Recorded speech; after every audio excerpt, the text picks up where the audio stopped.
Many of you probably know that I have called for Washington National Cathedral to remove 2 windows on the south side of the nave that depict the lives of the Confederate generals Stonewall Jackson and Robert E. Lee.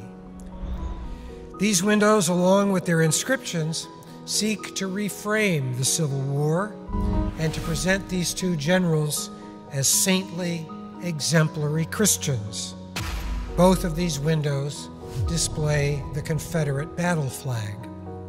The Confederate battle flag is a common image in American culture, but in the wake of the shootings in Charleston the week before last, we have all become aware of how deeply offensive this image is, especially to African Americans.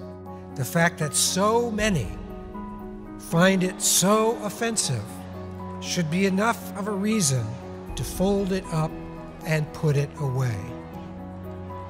When we had 2 Confederate windows in that cathedral, in our cathedral, we were telling a very particular story about our country, and quite frankly, not a good story. It was a barrier to our ministry. It was an insult to many people of color, and I came to see very clearly that the only way to move forward was to take them down. So having those windows, particularly in the worship space, in the main worship space, the nave of this cathedral, they served as a contrast, a dramatic contrast against what we say very often, or most of the time when we are together for baptisms, a very crucial question. Will you respect the dignity of every human being?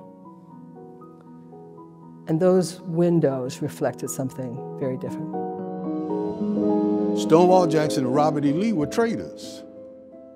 The Civil War was fought because people wanted the right to enslave other human beings.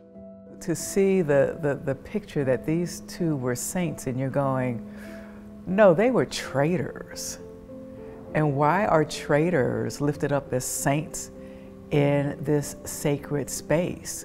I had absolutely no hesitation in thinking that those windows should come out. In fact, I was horrified when I was made aware that they were a part of the cathedral and had been a part of the cathedral for so long, and that it would take the massacre of 9 African-American human beings by a white supremacist who cloaked himself in Confederate symbols, that it would take that for people to begin to say, oh, maybe we should do something about these Confederate symbols that we have been protecting.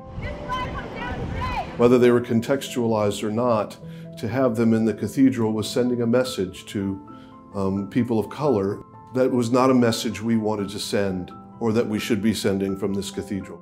They did reflect a time when individuals felt that they were superior and that they had the right to enslave another human being, to take away the rights of another child of God. I was asked by the dean of the cathedral if I would serve as the co-chair of the committee that was responsible and tasked with coming up with the plan to replace the Robert E. Lee Stonewall Jackson windows. Meeting with the committee was really interesting because I think we all have different ideas of what could be possible in a space as kind of compact as the windows. There's a wonderful passage of scripture that really challenges us to really examine ourselves fully, but to not deceive ourselves by looking into a mirror and then walking away from that mirror and saying that there's nothing wrong with us. It's difficult in the culture in which we exist right now to have any type of conversation where people are actively listening and hearing what another person is saying. We were discussing in that task force issues of race, issues of racial injustice, issues of white supremacy. We were discussing the story that was not told in those windows. There was never, it seems to me, any serious consideration ever given to what those windows, whether it was 1930 or 1950, what those windows would mean for people whose grandmothers, great-grandmothers, descendants had been slaves and who were living in Jim Crow and even in Washington, D.C. in the Jim Crow South. The cathedral is taking that motto, a house of prayer for all people, seriously. This is what we need to do to call attention, to keep attention on what needs to be done. And if people are upset with us, they just need to be upset with us. We have in our stained glass windows two of the most prominent leaders of the movement to enshrine slavery in this hemisphere for all time. And where do we as Christians place ourselves in that conversation? Ours was a sacred task. We wanted an artist who also represented as best he or she could the oppression of history. We knew that we wanted an African-American artist. We felt that that was a very important message.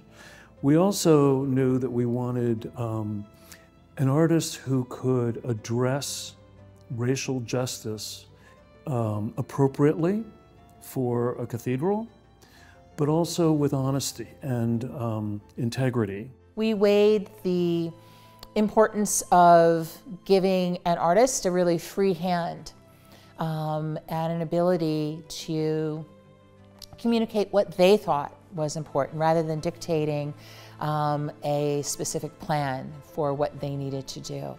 There's a constant process that we ought to all be involved in, and how we are becoming more reflective of the image that we have been created in. And sometimes we are not trying to reflect that image, but really just trying to polish up our own.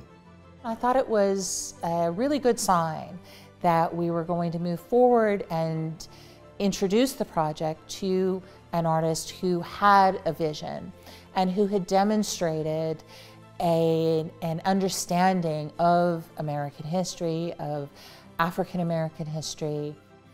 And with that, we chose Kerry James Marshall. What is my artistic process? You just can't even imagine the elation of the committee when Kerry said yes. I was very aware of his work well before he came into the cathedral's orbit, and so was excited that we got him. Having someone as significant as Kerry James Marshall say yes to this process is noteworthy because of the gifts and talents that he obviously brings. But I think his willingness to say yes goes so much further than even the art. Kerry James Marshall is one of the leading artists of his generation, and his work has really spread throughout the country in terms of its importance to chronicling the African American experience, the American experience, the experience of migration from the South to the North, of millions of Black folks over the course of the 20th century. We chose Kerry James Marshall because he's an eminent, well-respected, highly regarded artist, unquestionably one of the most important artists in the world, but also an artist who is Black, who uses the color black to convey the absence and the presence of the individual. If you're starting anything, you got to try and define what the purpose of the work you're doing is going to be. So you try to figure out what it's supposed to be about, and then once you figure out what it's supposed to be about, then you try to figure out what the most appropriate way to represent it is going to be. Well, I just follow Kerry's lead on what he's trying to do and hope that I'm understanding what his vision is. I think one of the statements he had to me is like, don't read a lot into this. It's all right there. There's no magic secret thing behind the curtain or behind this sign or anything that you have to do a lot of analysis. It's all right there. It's for you to see. It's easy to understand. With any kind of experience, when they encounter those windows and see what's presented there and read the information that's available, should be able to come to the conclusion that these are about a just society. I mean, that it's not mysterious, because the essence of justice, I mean, really is fairness. He doesn't beat around the bush with us. These windows are right there, right in front of you, and they say what they want to say very clearly. No foul play, fairness, a stance of no to racism. One of the most remarkable things about Marshall's design for the windows is that all of the figures that he has placed in them are anonymous. We can't tell who they are specifically, and that anonymizes them in a way that allows us to imagine their identities however we choose. Often trying not to do what the most conventional or the most expected thing is, and so that's how I began. And then once I started defining the project, then images start to present themselves.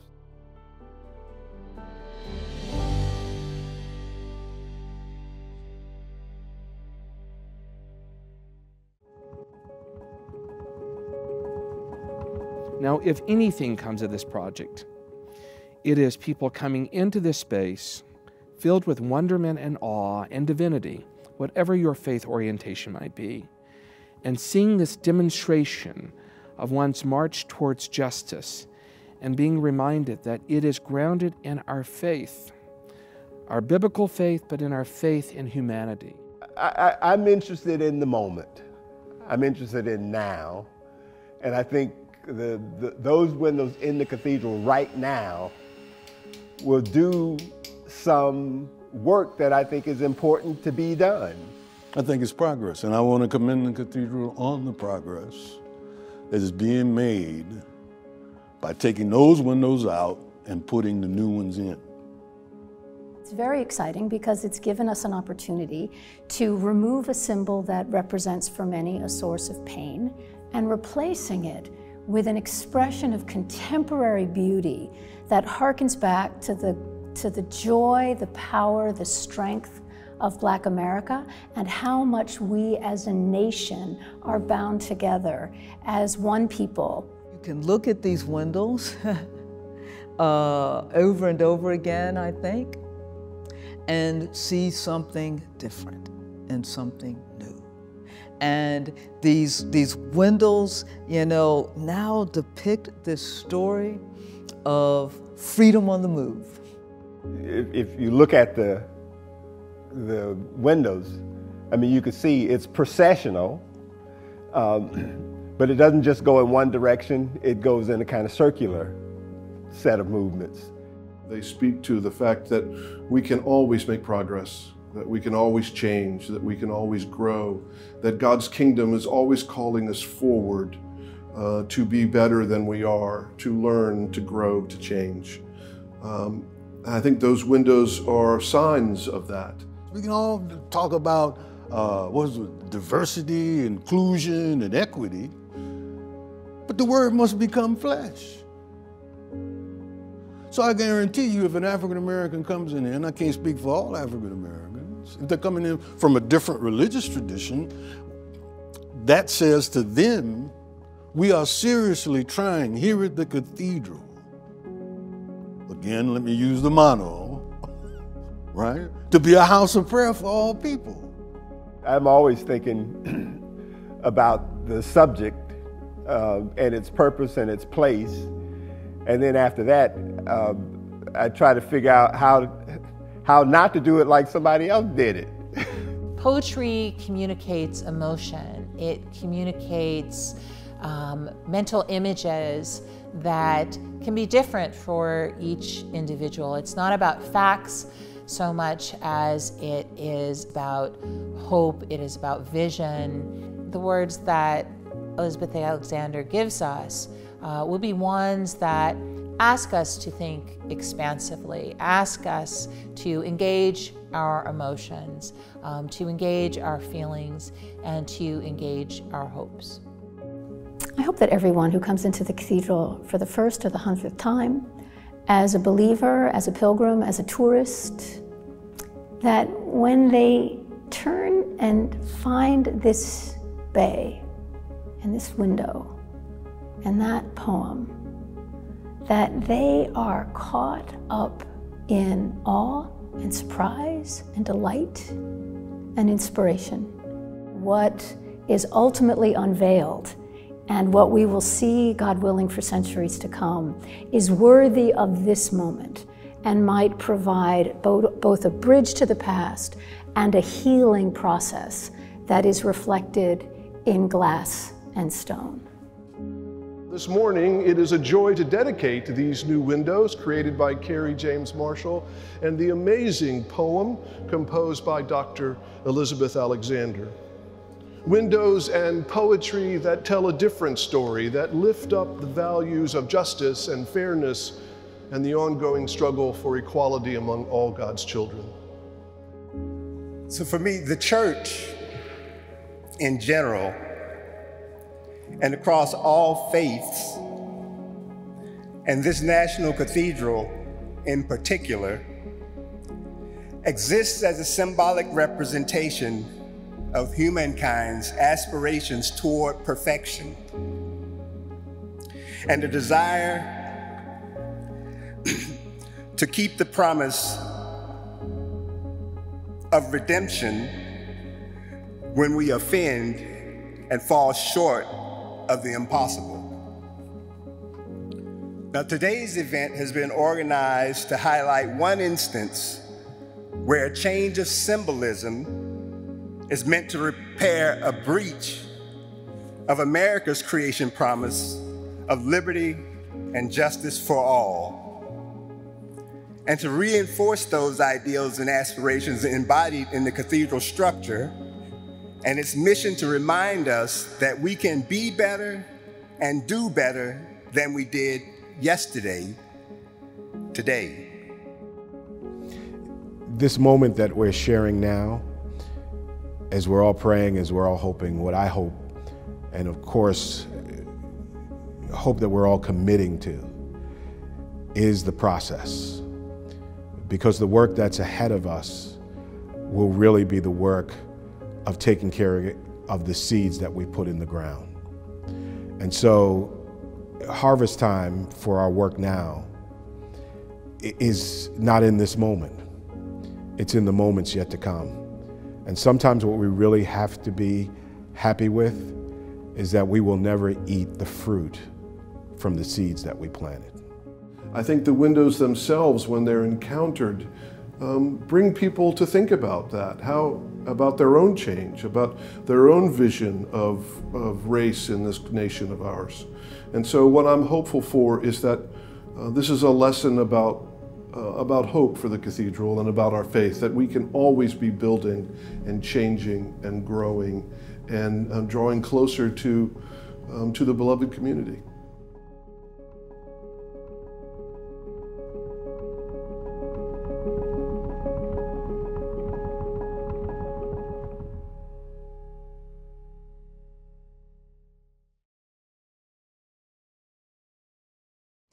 American song.